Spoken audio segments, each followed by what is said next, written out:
Aheri times, खेड्यातील बातमी शहरापर्यंत।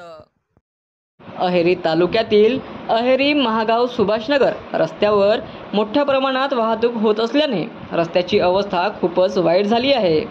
महागाव जवळील स्वामी समर्थ क्रेशर ते गिरणा फाटा या रस्त्यावर मोठे खड्डे पडले आहेत, ज्यामुळे अपघातांचा धोका वाढला आहे।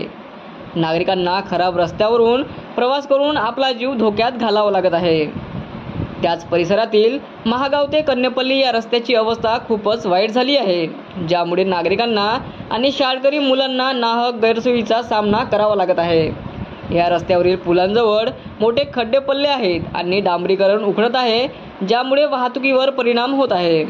शालेय मुलांना आणि नागरिकांना ये-जा करण्यात अडचण येत आहे। रस्त्यावर खड्ड्यांमुळे अपघातांचा धोका वाढला आहे। प्रशासनाने रस्त्याच्या दुरुस्तीसाठी तात्काळ पावले उचलावीत।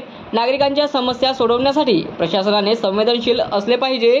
रस्त्याची दुरुस्ती केल्यास नागरिकांना आणि शाळकरी मुलांना दिलासा मिळेल आणि अपघातांचा धोका कमी होईल। रस्त्याची दुरुस्ती करून नागरिकांची सुरक्षितता सुनिश्चित करावी। तर रस्ता लवकर दुरुस्त केला नाही तर नागरिकांसह रस्त्यावर धरणे आंदोलन करण्याचा इशारा उपसरपंच संजय अलोने यांनी दिला आहे।